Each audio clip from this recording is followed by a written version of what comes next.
Hello friends, welcome back to my channel. एक ऐसा space जहां हम बात कर रहे हैं स्पेसिफिक टीचर्स के बारे में और उनके कंट्रीब्यूशन के बारे में। लॉकडाउन में उन्होंने किस तरीके से अपनी क्लासेस को कंटिन्यू रखा और उनके लिए क्या क्या तैयारियां करनी पड़ी, ये सब कुछ आज मैं आपको अपने वीडियो में दिखाने वाली हूं। तो जैसा कि आप देख सकते हैं, पढ़ाने के लिए बहुत सारी एसेंशियल चीज़ें हमारे पास होनी चाहिए, लेकिन जब लॉकडाउन स्टार्ट हुआ था उस टाइम पर ऐसा कुछ भी हमारे पास नहीं था। अचानक से ही लॉकडाउन का अनाउंसमेंट हो गया और हमारे पास ज़िम्मेदारी थी अपने स्टूडेंट्स की स्टडीज़ को कंटिन्यू करवाने की, जिससे कि उनकी पढ़ाई में कहीं कोई किसी भी तरीके की रुकावट ना आए। तो सबसे पहले तो हम लोगों ने अपने जो वीडियोस या फिर ऑडियोज़ हम भेजते थे व्हाट्सएप ग्रुप्स पर ही भेजते थे, क्योंकि उस टाइम किसी के भी पास कोई सेटअप नहीं था, घर में वाइट बोर्ड भी नहीं होते थे। ये सारी चीज़ें इकट्ठा होना स्टार्ट हुई और एक सेटअप बिल्टअप होना स्टार्ट हुआ अनलॉक 1 के प्रोसीजर के बाद, जब हम लोगों ने वाइट बोर्ड्स, और आजकल तो ज़्यादातर टीचर्स के घरों में आपको ये वाइट बोर्ड्स मिल जाएंगे। इसके साथ ही मैंने एक पिन बोर्ड भी बनाया हुआ है, अभी आपको दिखाऊंगी उसमें मैंने क्या बना के रखा है और क्यों बनाया है।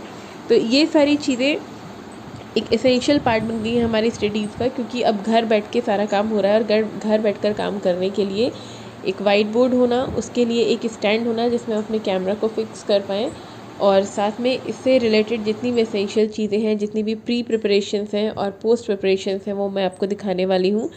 तो ये है मेरा पिन बोर्ड, जहाँ पर मैंने शेड्यूल के लिए एक कॉलम बना के रखा हुआ है जिसमें डे और टाइम मेंशन किया हुआ है, क्योंकि आजकल पीरियड वाइज तो क्लास चलती हैं लेकिन उनमें डे और टाइम अलग अलग होते हैं अलग अलग क्लासेस के लिए, तो ये रिकॉग्नाइज रहता है। उसके बाद बारी आती है स्कूल मीटिंग्स की। तो स्कूल की जितनी भी मीटिंग्स होती हैं उनको याद रखने के लिए मैं यहाँ पर लिख देती हूँ। और नेक्स्ट इज़ अटेंडेंस, स्टूडेंट्स, कितने स्टूडेंट्स हमारी क्लास में इस वक्त प्रेजेंट थे, कितने नहीं थे, और टोटल स्टूडेंट्स हमारे स्ट्रेंथ, ये सब कुछ मैं रिकॉर्ड करके रखती हूँ, जिससे कि जब स्कूल खुलेगा तो सारी चीज़ें रिकॉर्ड रखने के लिए ईजी रहेंगी। नेक्स्ट पार्ट हमारा आता है एक स्टैंड का। तो ज़्यादातर लोगों ने अपने पास एक सेल्फ़ी स्टैंड लिया हुआ है, जैसे कि ये मैंने रखा हुआ है अपने बोर्ड के जस्ट सामने। ये है मेरा सेल्फ़ी स्टैंड, और इसको भी मैंने थोड़ा सा डेकोरेट कर दिया था जिससे कि चीज़ें प्रेजेंटेबल हों तो अच्छी लगती हैं। मैंने अपना सेटअप रखा है सेल्फ़ी स्टैंड के साथ। जिन लोगों के पास ऑलरेडी ट्राईपॉड्स था तो हम ट्राईपॉड पे रख के भी अपने मोबाइल को एडजस्ट कर सकते हैं और क्लास ले सकते हैं। इसके बाद बारी आती है आगे की प्रिपरेशंस की। तो उसके लिए एक मोस्ट इम्पॉर्टेंट पार्ट होता है, क्योंकि पहले हमारी क्लासेस बच्चों के साथ होती थी, अभी वर्चुअल क्लास है, तो कुछ चीज़ें हमें पहले से प्रिपेयर करके रखनी पड़ती हैं, जिसके लिए सबसे इम्पॉर्टेंट पार्ट होता है उनको मीटिंग सेंड करना। और मीटिंग सेंड करने के लिए अगर आपने ज़ूम के थ्रू आप क्लासेस ले रहे हैं तो ज़ूम पर क्लास एक दिन पहले हम लोग को मीटिंग भेजनी होती है, जिसमें व्हाट्सएप ग्रुप पे भेज सकते हैं आप ये मीटिंग, या फिर जीमेल के थ्रू भेज सकते हैं, जिसमें सबसे पहले हमें सब्जेक्ट स्पेसिफिक कौन सा सब्जेक्ट है, देन डेट एंड टाइम सब कुछ मेंशन करने के बाद आप अपने ग्रुप में सेंड कर सकते हैं, जहाँ से ये सारे स्टूडेंट्स तक पहुँच जाता है। इसके अलावा कुछ स्कूल्स ने अपने पर्सनलाइज्ड ऐप भी बनवाए हुए हैं, जिनके थ्रू, जिसमें इस तरह की मीटिंग रोज़ सेट नहीं करनी होती हैं, वो अपने आप ही रिमाइंडर्स देते रहते हैं, जिनमें ऑटोमेटिक अटेंडेंस भी फीड हो जाती है। लेकिन अभी मैं जो क्लासेस ले रही हूँ वो ज़ूम एप्लीकेशन के थ्रू ही ले रही हूँ, और जहाँ पर रोज़ हमें मीटिंग सेंड करनी होती है। और क्योंकि मुझे अपनी मीटिंग व्हाट्सएप पे सेंड करनी है तो मैं इसे डायरेक्टली क्लिपबोर्ड पर कॉपी कर लूँगी और व्हाट्सएप में अपने ग्रुप में जाके कॉपी पेस्ट करके ये मीटिंग सेंड हो जाएगी।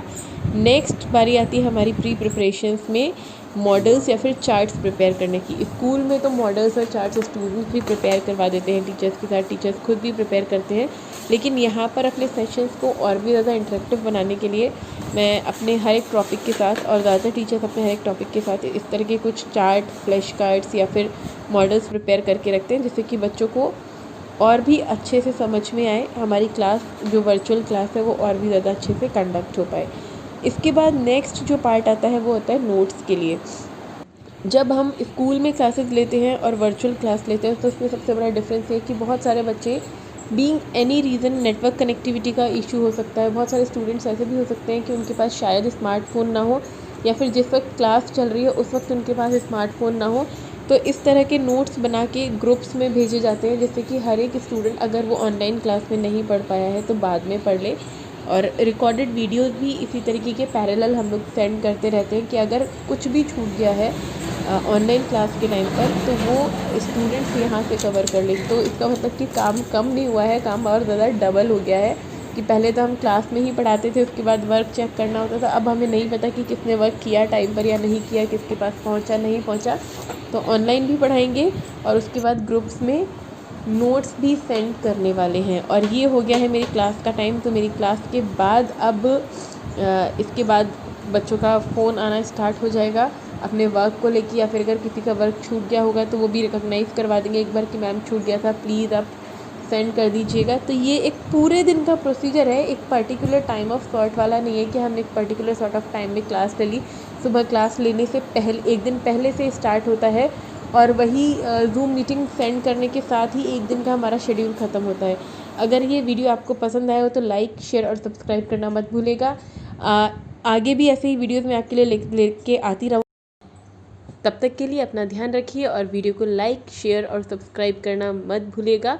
This is all for the teachers. Thank you.